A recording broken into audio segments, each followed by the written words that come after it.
अम्मा, भाई कब मरेगा? इस परिवार में पति, पत्नी और 2 बच्चे थे जो अपने जीवन को जैसे तैसे घसीट रहे थे। घर का मुखिया काफी समय से बीमार था और सारी बचत घर के मुखिया के इलाज पर खर्च हो चुकी थी, लेकिन वह अभी भी बिस्तर पर पड़ा हुआ था। आखिर एक दिन बच्चे इसी हालत में अनाथ हो गए।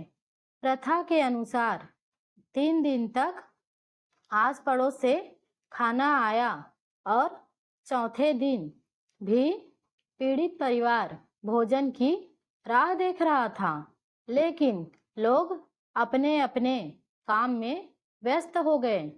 किसी ने इस घर की तरफ ध्यान नहीं दिया। सामने वाले घर की चिमनी से निकलते धुएं को देखने के लिए बच्चे बाहर निकल जाते और वे सोचते कि उनके लिए खाना बन रहा है। जब भी उन्हें कदमों की आवाज सुनाई देती तो उन्हें लगता कि कोई भोजन की थाली लेकर आ रहा है, लेकिन कोई उनके दरवाजे पर दस्तक नहीं देता। आखिर माँ तो माँ होती है। उसने घर से रोटी के कुछ सूखे टुकड़े ढूंढे और इन टुकड़ों से बच्चों को बहला फुसला कर सुला दिया। अगले दिन फिर भूख सामने थी। घर में क्या था जो बिक जाता? फिर भी काफी देर तक तलाशने के बाद कुछ चीजें निकली जो कबाड़ के हाथों बिक गई और 2-4 वक्त की रोटी की व्यवस्था हो गई। जब यह पैसा भी समाप्त हो गया तो फिर से खाने के लाले पड़ गए। भूखे बच्चों का चेहरा माँ से देखा नहीं गया। 7वें दिन विधवा माँ ने अपने आप को एक बड़ी सी चादर में लपेटा और पड़ोस की दुकान पर जाकर खड़ी हो गई, लेकिन दुकानदार ने कुछ नहीं दिया और ऊपर से 2-4 बातें भी सुनाई और उसे खाली हाथ घर लौटना पड़ा।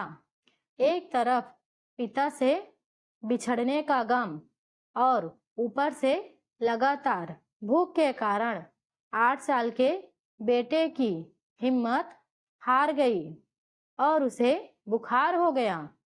खाने को खाना नहीं था तो दवा कहाँ से आएगी?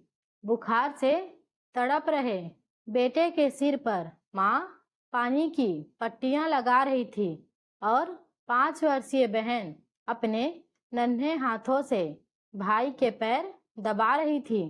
अचानक वह उठी, अपनी माँ के पास आई और उसके कान में बोली, अम्मा, भाई कब मरेगा? यह सुनकर मानो माँ के दिल में खंजर लग गया हो। उसने उसे अपने सीने से लगा लिया और पूछा, मेरी बेटी, तुम क्या कह रही हो? लड़की मासूमियत से बोली, हाँ अम्मा, भाई मरेगा तो खाना आएगा ना। वीडियो को अंत तक देखने के लिए आपका बहुत बहुत धन्यवाद।